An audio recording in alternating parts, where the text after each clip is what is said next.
And welcome back to AnonUK Radio. And if my phone rings in just a moment, don't panic. That will be Ray Savage coming on to have a bit of a speak. So yes, let me just quickly go over a few bits and pieces about what it is. The reset ethics, for instance. They say that the reset is a solutionary approach with 3 ethics at its core, as previously mentioned: people care, earth care, and fair share. Now, they're saying that these are well-established ethics, which are guidelines on how we should behave, well, here we go, towards each other. Let me just answer this very quickly. Hello? Hi, is it Lisa? It is, I'm speaking. Hi, you're live on air now. I thought we'd just dive straight in with it. Hello, hello, and welcome to the show, first of all. Very much indeed. I'm very happy to be taking part.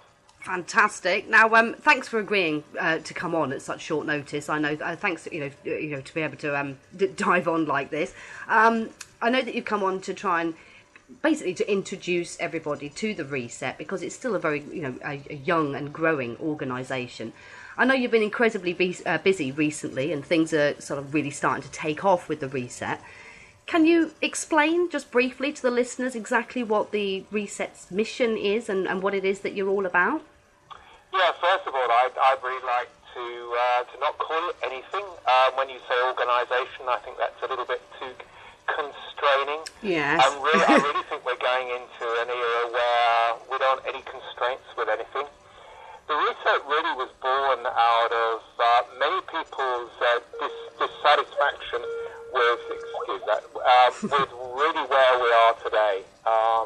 There's just so much going on in our world, just so much sort of disparate stuff, so many people sort of feeling that there's so much happening that is not for the good of humanity and just for the good of a very sort of small select group of people on the planet. And no one really having anything that's cohesively sort of bringing people together to do something that really is overarching and that bridges just so many different groups that there are out there. And there are thousands of groups out there, in fact hundreds of thousands of groups out there. But what we seem to lack is a unifying aspect that actually recognises the commonality that we all have, and we all want really to live in a better place. We all want the abundance we know that we can have, and be happier and healthier, and mix more in community, and share in joy and love, and just have enough to go around for all of us. And we know that's achievable, but it's just not happening. There are many groups set up that seem to be doing some incredible work across the planet.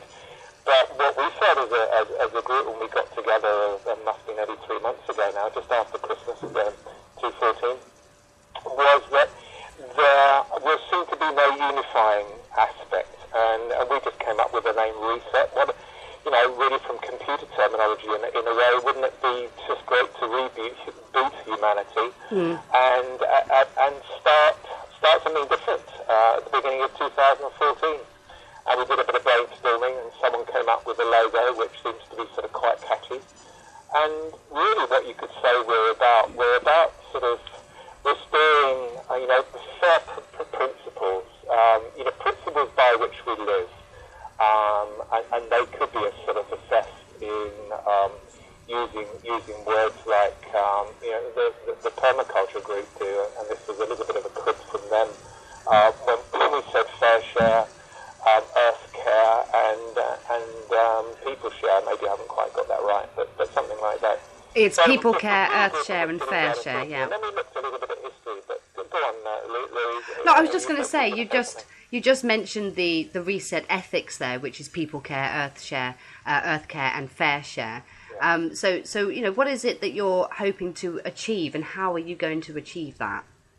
Well, really, I think what we hope to do is to bring a groundswell movement from a sort of community level. There is a form for this in the UK, and there's also been some successes with people power, and really ultimately it is people power that will change and has in the past changed everything.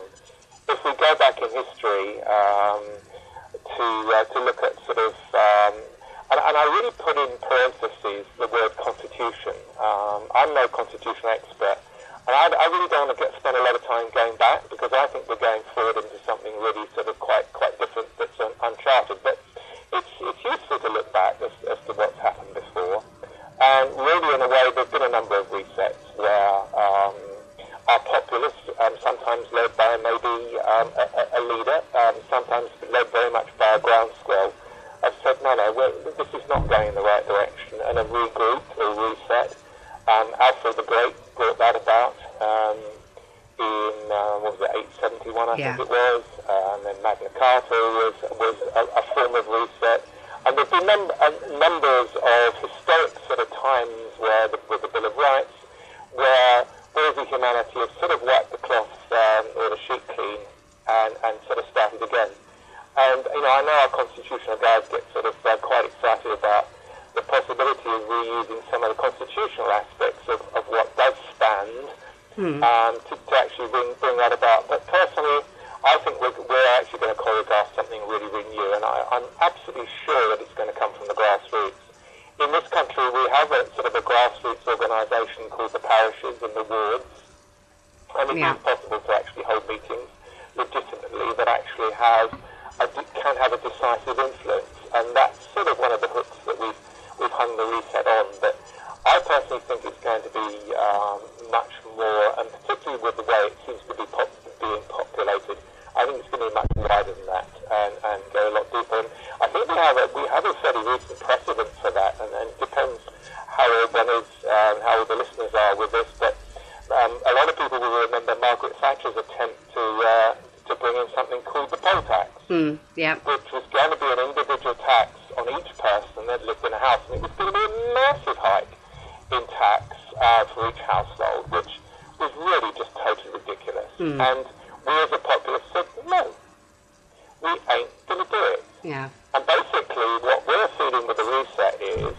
rather than saying, no, we ain't going to do it, we're going to get together and say, look, this is what we're going to do, this is where we're going to go, and we're going to talk about it on a local level, and I want to talk about how we can actually bring that about and build from that level to a level of strength where basically we turn around to the powers that be that currently seem to pull the strings because of, to a certain extent, of our acquiescence to the system, and we've said, no, we've had enough, we're going to go in this direction, we're going to do it very, very peacefully, it doesn't need to be anything other than very peaceful and non-violent. So that's a little bit of a vision. So is the idea of the reset to get involved in a political capacity or in some other way? I would say it's far more in a community capacity. It's far more, and I'm not so sure that politics hasn't played its course. You show me a politician with any vision. I'm yet to meet them. All they seem to be concerned about is getting elected for the next term. And gosh knows what they actually have achieved that's a benefit to humanity when you see things like fracking and all the ridiculous stuff that's going on. And even I hear a couple of days ago that the subsidies for helping people put solar panels on their roofs are changing yet again, and the subsidies for solar farms is going. I'm not saying that necessarily I totally agree with that technology, because I know there are other technologies out there that are suppressed. And I can talk a little bit to that because I've just come back from Morocco looking at a group that are trying to land what one could call free energy technology. And I think the energy aspect is a very exciting sphere to look at, because it's possibly one of the first dominoes that will fall if we can find an alternative energy source to the petrochemical. Yeah. Now, obviously, this show itself is about exposing the United Nations Agenda 21 plans, and so when people hear that the reset, shall we say, utilises some of those buzzwords, shall we say, and some of the associates that you've had, such as Polly Higgins, who has been in talks with the UN about ecocide, for instance, it's caused concern among those who are against the plans for the of the United Nations. I'd like to give you the opportunity to clear any any confusion that may have arisen between the reset and the United Nations, to explain those discussions between Polly Higgins and the UN, for instance, and where that's relevant to the reset? Yeah, it's ever so easy. I've learned it's really ever so easy to judge people without actually knowing truly what they stand for. Yeah.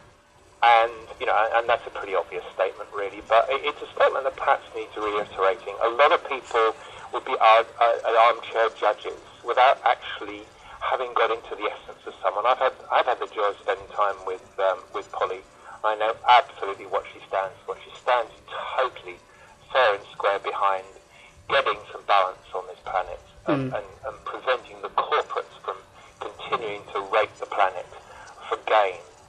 And maybe your listeners will know this, but when the United Nations was actually set up, ecocide was supposed to have been one of the enshrined laws of the United Nations, and I think that was actually in the 40s. My history might be way out, but it was one of the laws that was conveniently dropped by the corporate powers because they could obviously see how constrained they would have been to develop their oil and pollute the ground and have disregard for the indigenous populations that so often lived on that ground and do what they've done in the last X number of years. But that law was supposed to have been enshrined, just like genocide and the other crimes. It wasn't, and it was vetoed, and this is very interesting. Something I only found out from Polly recently, that it was actually vetoed by the UK, the US, France and the Netherlands. And if you look historically at those four countries, they are the big petrochemical countries that are very, very corporately controlled. Yeah. So what Polly really is espousing, and certainly, she negotiates with people in the UN, and I've met many people who are part of the United Nations who absolutely want to change the way this planet is. I know she has something like 100 and odd signatories to the law of ecocide, but still you have the stubborn, very corporately dominated countries who are saying no for one reason, and they want to continue to make sure that the status quo of the riches keep flowing through the hydrocarbon industry, let alone the other controls that we know exist. But so I can tell you from having sat with Polly and grilled her that she is as far from Agenda 21 and is very aware of Agenda 21 and what Agenda 21 means. In my book, maybe you can help me here, Louisa, because I have no real idea of quite what show it was that you're putting out, but maybe you can tell me what your observations of Agenda 21 are, but I can certainly share what I think Agenda 21 is about.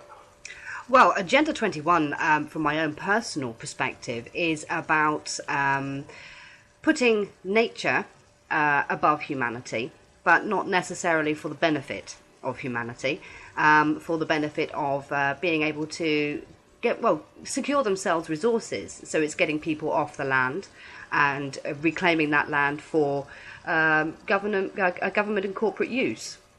And those that are left are sort of, pushed into highly urbanized areas. Standard of living is government controlled. Healthcare, that kind of thing, all comes under one sort of centralized government, which could possibly lead to a global centralized government. But it's, they tend to wrap up a lot of their policies, as far as Agenda 21 is concerned, with environmental awareness and environmental issues, such as sustainable development and such like. And these are actively being taught in our schools. They're being dealt with, again, on a local level through councils and such like. And there really is this huge push towards people being more concerned with environmental issues as opposed to human issues, if you see what I mean. So, obviously, with the reset, it does talk about some environmental issues as well. And of course, as far as Polly Higgins is concerned, because she's defined ecocide as the extensive destruction, damage or loss of ecosystems of a given territory to such an extent that the peaceful enjoyment of the inhabitants of that particular territory has been severely diminished. And she argued that damage and destruction of ecosystems were causing resource depletion, which can lead to conflict, which causes like an ongoing catch-22 cycle of further damage and destruction of ecosystems, which then leads to more conflict, which then leads to more damage to the ecosystem. So I can see where some people have drawn similarities between yourself and Agenda 21, but of course I believe the end goal of Agenda 21, to put it bluntly, is a depopulation plan. Yeah, exactly. It's the word I was hoping you were going to actually say. Well, let me say straight away, I don't believe that you can actually separate nature from humanity. We are nature. That's what I was hoping you would say as well. We are totally made of what is out there in nature. And I actually think this is probably one of the fundamentals of where humanity's problem is today, to think that we can actually separate the two. Yeah. We are nature. Until we actually work out who we really are, in a way we're in a malaise. At the moment, we actually do identify the fact of, if you take and I'm no scientist, but if you take the basis of our bodies are made up of what we see out there, and we are nature, and we have massively impacted on nature for greed and for corporate gain, and for the benefit of a very, very few people. So, people like Polly are absolutely committed to turning that tide. It's well known that there's abundance on this planet, but that abundance has been so misappropriated, so damaged, that we've got to this sort of this crazy place where we're even thinking of fracking the ground just to get a little bit of potential gas out of the ground. The potential reservoirs of shale gas. Potential. And I'm not so sure that there's any there. I've got a feeling it's about making people invest, and there's actually nothing really much there. And when you look at the geology of this land, to frack the UK is just absolutely crazy. And yet David Cameron only just recently has really been pushing for people's support, for public support for fracking. So you can understand why there's this huge sort of air of distrust from a lot of the people, especially here in the UK, but not to mention elsewhere in the world, as far as those kind of resource technologies are concerned. Is that something that the Reset is actively going to be campaigning or fighting against? The Reset is really, really championing, and that is the suppressed technologies, of which we know there are hundreds, there are thousands of patents, and I'm totally against the patent system, because that, of course, is patently, obviously, the way that the control system works. And I've been involved with something just recently that's gone open source to actually produce a sort of a free energy generator. But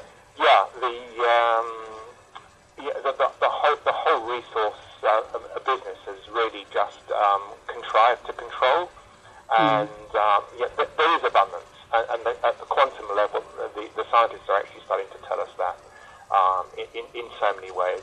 And at the quantum level, we are nature. So what we do to nature, we're doing to ourselves. And as soon as we start to realise that we've got to work in symbiosis, but there's enough land on this planet for everybody, every single person, to have a hectare to use themselves. And masses of the planet would just be, it could be left a wilderness. So this business of contriving to get people in ever more intensive conurbations, which I know Agenda 21 is very much sort of pushing.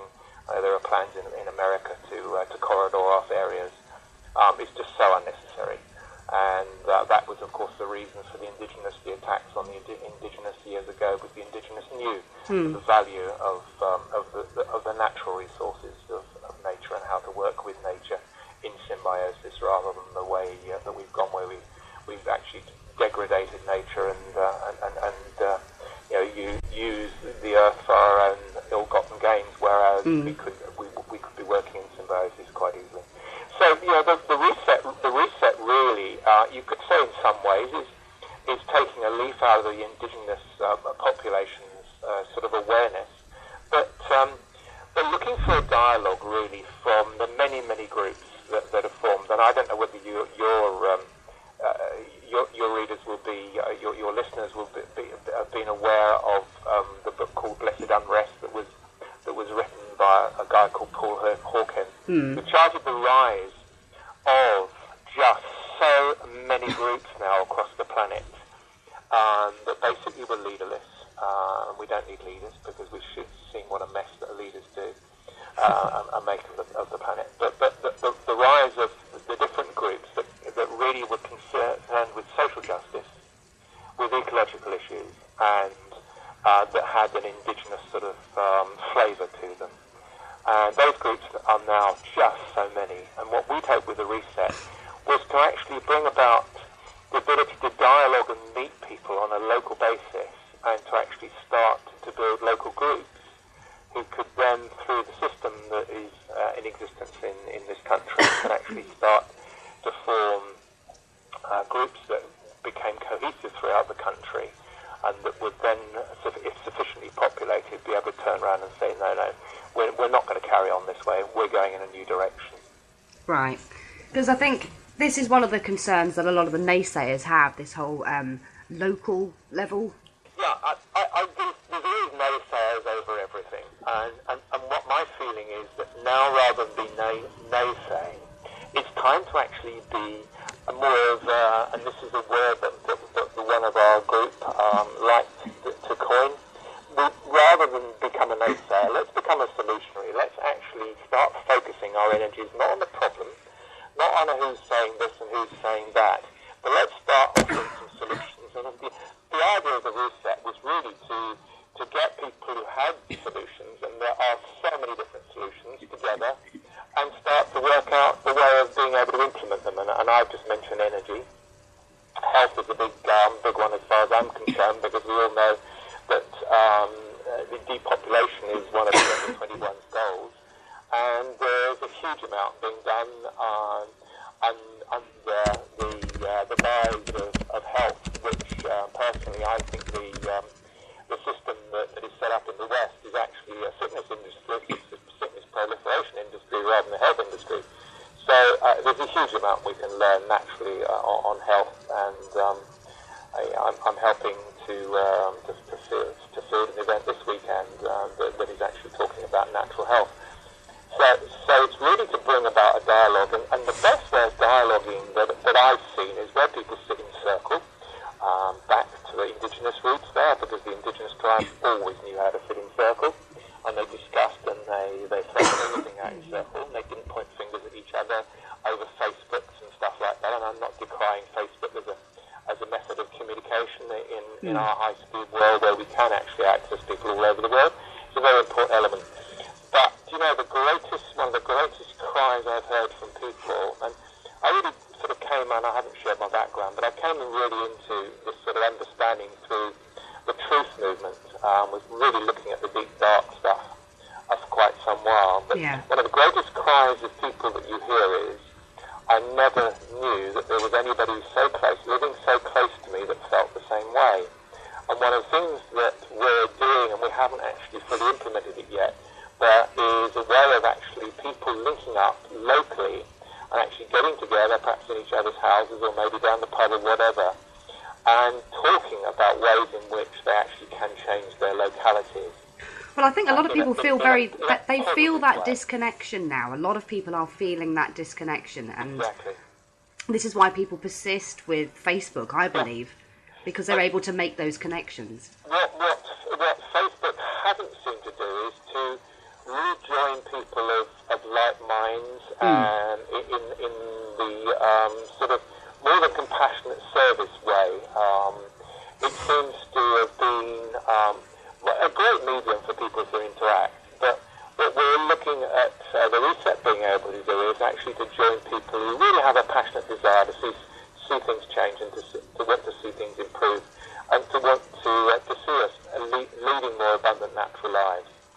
So what have you done so far? Those people is certainly a goal, and my experience is that quite often you can have just down the road from you somebody who thinks the same, but because of the way we live our lives, the chances of you actually meeting up, unless there is something before, are pretty remote. So that's really the next stage, once we get the reset group populated a little bit more, and it's going quite well, the next step will be to actually help people link within an area so they can form groups, and then from forming those groups they can actually act, and I think that's that's a great thing, and just share and be together around people who have similar thoughts. I sat in a circle last night that involved a group of people who are helping disaffected youngsters who fall on the wrong side of the tracks through no fault of their own, but who are now being helped into a different realisation that there are people who are there to support and that they can rely on, and that can dramatically change lives. I think that's really what we're hoping to catalyse and bring about, and bring some of the groups that are working, the environmental groups who are working perhaps on their own and are not linking with the humanitarian groups. Yeah. Who are not linking with the truth groups. There's some fabulous people, and I certainly know the truth groups fairly well. There's some fabulous people in the truth groups who perhaps would want to link with, people who are more spiritual, who are more shamanic. It's really finding that commonality, and the commonality definitely has to be that we all want a fairer, more just society where we can all have a level of abundance that we're certainly not getting now when you hear of all the cuts and everything. Well, how do you think that the reset is going to realistically achieve that on a scale big enough to make it worth it, or at least to make it work? All it needs to do, Louisa, is to unite people. All it needs to do is to be a common bridge that actually brings together enough people, and it's just, and I drop back to the poll tax analogy. That was painfully, obviously, something that was an edict that was brought in with not a great deal of thought, that people didn't have to think long about and said no to very quickly.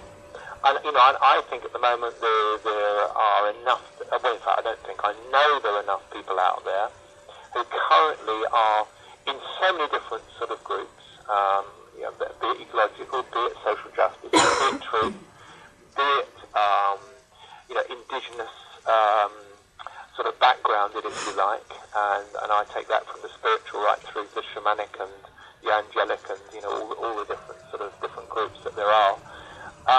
If they only found the commonality, and the commonality shortly has to be our wanting to care for this planet, this beautiful planet we live on, and our humanness, and our really wanting to be in a community that works. And I think that's what we're hoping that we can do. We can just facilitate a coming together, if you like. So, for instance, let's say that we managed to get, or that yourselves managed to get quite a large group of people, quite a majority number, shall we say, of people that are very, very interested in going ahead with this and becoming more community-led and everything. Where do you stand with that? Where do you step in? What is it that the reset is hoping to actively implement in order to help people to do that? Because whilst I know personally that there are a lot of people out there who will love the idea of what you're saying, but financially or circumstantially, they're not able to do that, either on their own or whatever.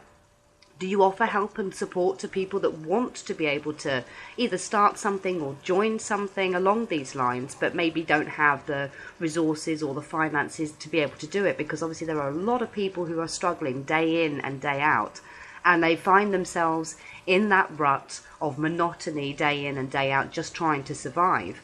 They are the ones... I can completely concur with what you're saying, and it's very interesting. The circle that I was in last night was with some people that were extraordinarily well heeled, and some people that didn't have a couple of brass pennies to rub together.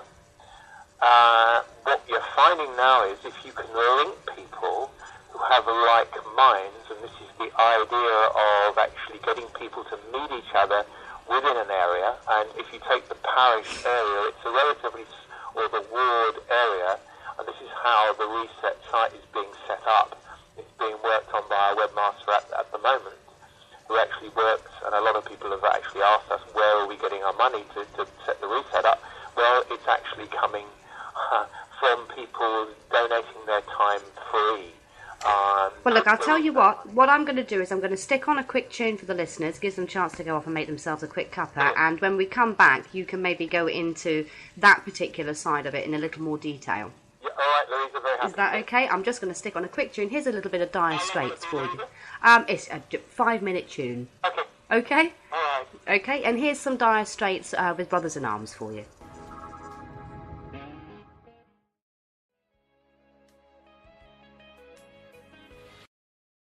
Hello and welcome back to AnonUK Radio, where we're speaking with Ray Savage, who is involved with the reset and has already given us a fantastic wealth of information. But I would just like to ask him a little bit more about the free energy, I think, because it's something that a lot of people are starting to wake up to. A lot of people are starting to look into it. Possibly, from Tesla's technology and things like that. You say that you've recently been on a talk where you have discussed alternatives as far as free energy is concerned. Is there any further information that you can give our listeners with regards to that? Well, yes, there definitely is. It was more than a talk, in actual fact. I've realised that what we've needed is almost a catalyst to really shift things on this planet and really wake people up. And and I'm not a doom monger, so I don't want any form of catalyst that's going to hurt a soul. But what I felt was, and being very aware of, is the suppression of the energy technologies. I've been privileged to be able to, being double retired now, picking up a little pension. I've been privileged to travel to 2 of the breakthrough energy conferences, the 212 one and the 213 one, and there I was just amazed to see techie guys who just were working on a total shoestring, having no investment whatsoever. And you think of the corporate government investment that goes into stuff that actually does us no benefit at all, and I'm thinking of the war machine. But these guys are all working on different devices, water-driven engines, and there was a guy that had one, and name escapes me at the moment. He was bumped off when he went to meet the CIA one day. And there's just so many people whose work has been mudded or grabbed through the patent system, and I don't know if your listeners would know, but the patent system is designed to make sure that those devices never come to general market. They're always given a D notice, which is a suppression notice, and basically told, look, this is going to upset the balance of the world and affect the pockets of the elite, so you're not going to be able to develop it, and as of now the plans are confiscated. And if indeed these people have gone a different way and developed and been caught, then they would have been treated pretty rottenly and quite often actually bumped off. And I've met quite a few of those inventors, and some of them are very shattered people because they've put their whole lives into trying to bring something that could free humanity from the desecration that's going on the planet with the constant extraction of oil and pollution of the ground when they do it, the extraction of natural gas, and then this fracking farce that I'm sure many people are aware of has caused the desecration of huge tracts of land in Pennsylvania and other parts of the states, and it's just so ridiculous. And it's even questionable as to whether there is any real amount of gas coming out. I'm just wondering whether it's actually a ruse to get the planet degraded, so that we have to be shepherded more into the Agenda 21 type sort of conurbation, or it's an easy way of buying ground at pence on the pound when it's polluted, so on and so on. But so I've had the opportunity of being around the free energy business for a couple of years and been very aware of the suppression. But just recently I met someone called Hope Girl, whose stepfather is a techie inventor, and he's been working on one of Nikola Tesla's device. And if any of your listeners have not heard of that name, please go Google it, because he was the guy that actually had free energy and could have given it to the planet back 130 years ago, and it was the likes of J.P. Morgan, name rings a bell, and Hope, I imagine, one of the big banking families that still control the planet. He said, no, if we can't meter it, the public's not having it. And that was virtually the end of Tesla's work. Well, there's been a jolly good bunch of guys guys around the planet that have been working a lot on his work, and one of them is a guy called Jamie Robertal. And Jamie, I had the pleasure of meeting in Morocco fairly recently, where he was putting together with a group of us something called a quantum energy generator, a QEG. Yeah. Now that has a number of Tesla coils in it. The coils are wound in the form of the toroid, and most people know now that our heart gives off toroidal energy. Yeah. And our heart is a bit like a quantum energy generator. And we were helping put this unit together. It was a pretty difficult build because it's a bit of a third world country, Morocco, but at least it was a place that we could operate freely, knowing that we weren't going to be grabbed by, the jackboot brigade at the behest of the controllers, if you like. And I had to leave it. I was out there for 2 weeks, came back just a week ago, but very, very exciting to see this generator actually working, but not to full power. Full power, I think, is in the process of being achieved, and it's manufacturable quite easily, and if that actually does come to where I think it's going to, within weeks we could actually see the energy paradigm shift on this planet. And it's been open sourced, which means that the plans have been shared freely on the internet by the Fix the World organisation. And Louisa, you've got that website in front of you. I have. I'm just going to pop it into the chat now for everybody else to be able to have a look at. And that group Fix the World, but it's not the only project they're working on. They're working on multiple projects, and Hope Girl's an amazing woman, and her family have just given their lives to actually bringing this about, and also working with many projects around the globe to release us from this sort of this ridiculous state of lack and of servitude. Just whilst it pops into my mind, a little statistic I'd like to throw out to the listeners, and it's something that Reset has said that we would push for, and why would we need to push if we're sufficient numbers, we would actually just do. But if all taxes were abolished tomorrow, and just a 1% levy was placed on every bank transfer that goes on, that's every commercial bank transfer, our tax take would jump by £1 trillion a year. Now, somehow and it would jump to 1.5 trillion. At the moment, we have about a 500 billion tax take a year.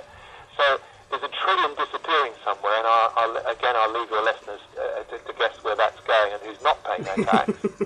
Yes. But if that happened, you would actually have sufficient funds to fund everything that's needed to regenerate this country in the most amazing way, but also you could afford quite comfortably to give every man and woman over the age of 16 a living wage of £7,500. Now, some people retort when they hear that, oh God, they wouldn't go to work. Well, that's not the case.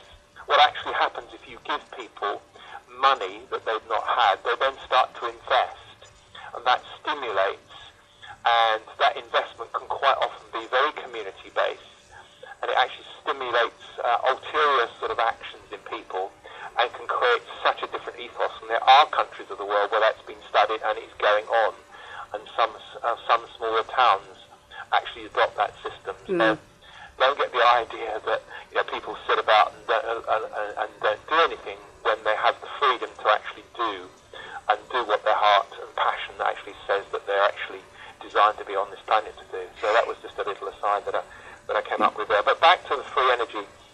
There are a plethora of free energy devices now ready to come out.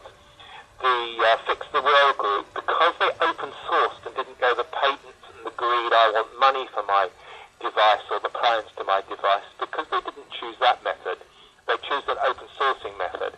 I know from the free energy world that many, many inventors now are thinking of doing exactly the same thing.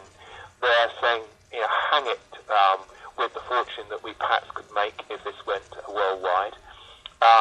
Let's just open source it and let's all benefit from this. So we're entering a different era, and I think the energy domino is going to be probably the first to fall. And what a cascade will happen when that does occur. Where will the reset be during that? What role is the reset hoping to play? Is to try and catalyse the groups who want support in actually making these devices, and Fix the World have coined a phrase, a CISU, that's a community unit that supports the manufacturer of these units by people, again, getting together who have like minds, and we seem to be attracting quite a few people who are energy techies but have got no money. But then there are people who've got resources and maybe some space who are happy to say, look, we can do this together. So it's really helping people link through that medium. And are you hoping that you'll, obviously, like you said earlier on, at the moment you're only, you've only just been going for a few months. You've got a Facebook page and you've got a website.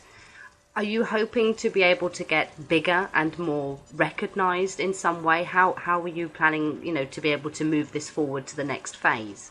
Louisa, it's happening every day. Every day we're getting people join the page, and as soon as we've got sufficient, and we're very close to that, we're going to release this linking process, which will be very, very secure, but enable people, if indeed they choose, to actually start to link locally and work out what are their goals, and whether their goals would be to build a free energy device with the plans that now are becoming available, or whether it would be to form a community garden that can actually freely provide food for people that can't afford, or whether it would be to provide some sort of care that people are not able to afford.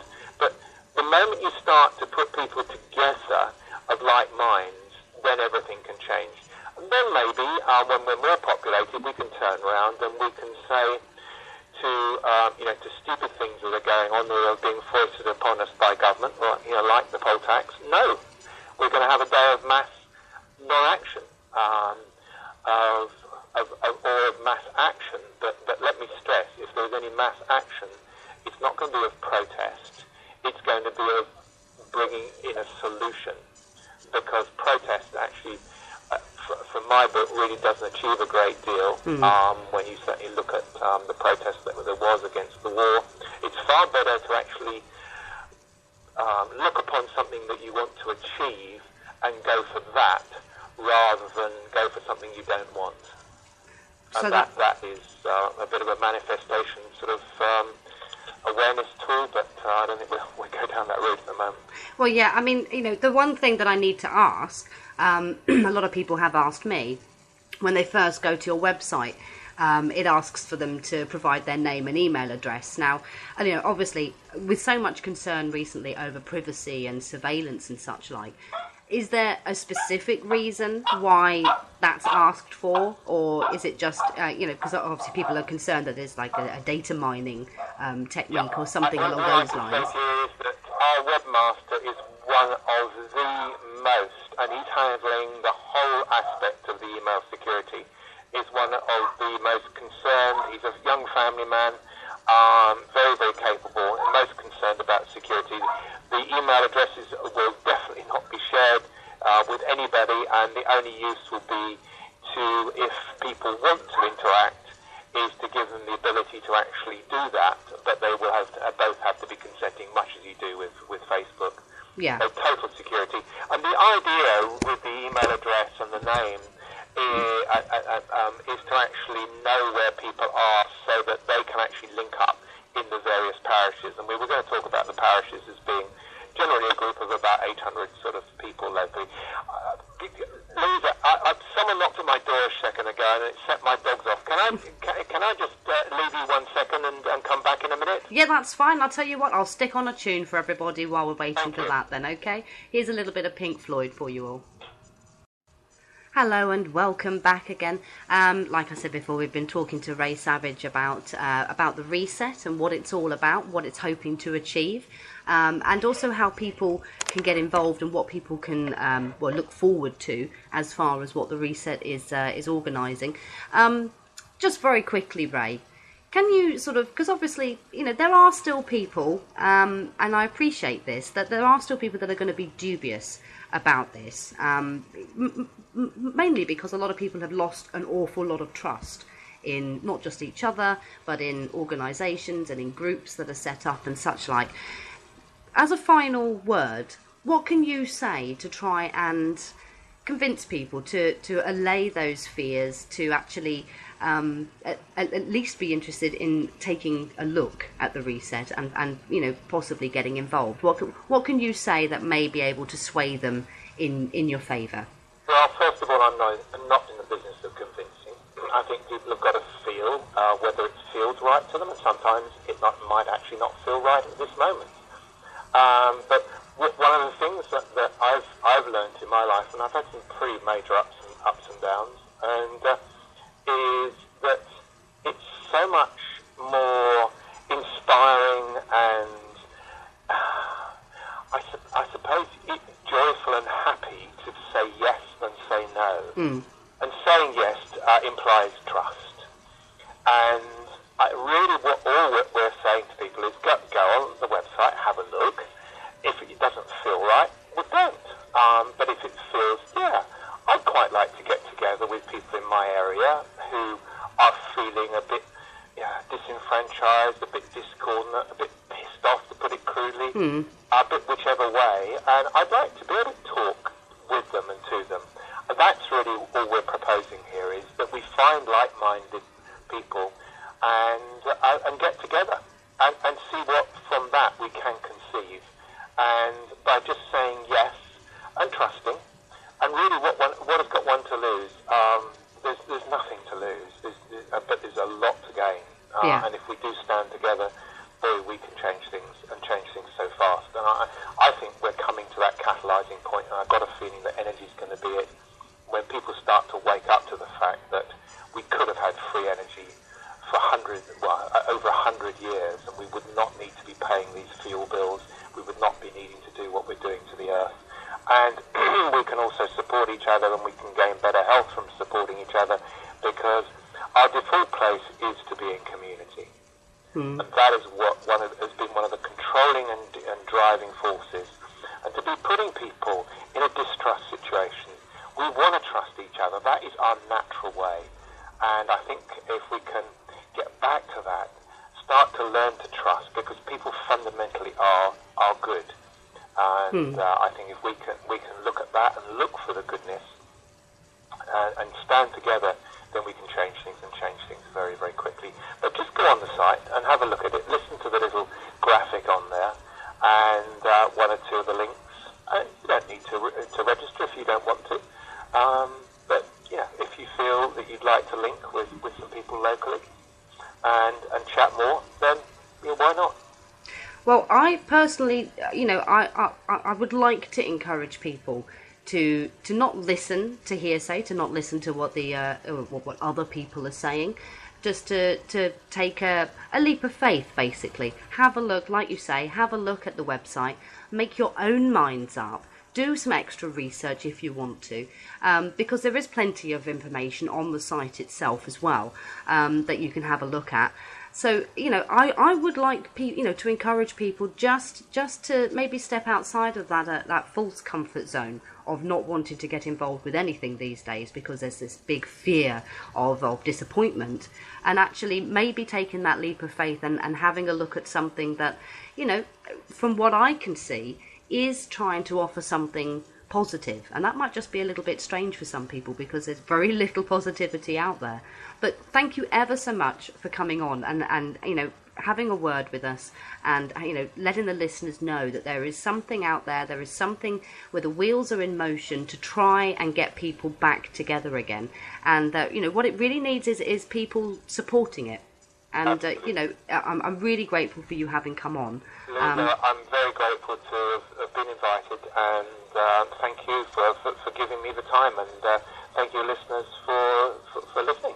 What more can I say? Thank you ever so much, and I will stay in touch, because obviously any new developments that you guys come up with or whatever, I think would be interesting enough to be able to share it with people as well. So, well, just keep dotted into the site. You don't even have to register, but if you register, then there's the opportunity of you linking with like-minded people local to you, which I think is very, very powerful, and then you don't need to feel alone, and I think that's one of the worst places to be, that you can say. I think that's the place most people are at the happens. moment.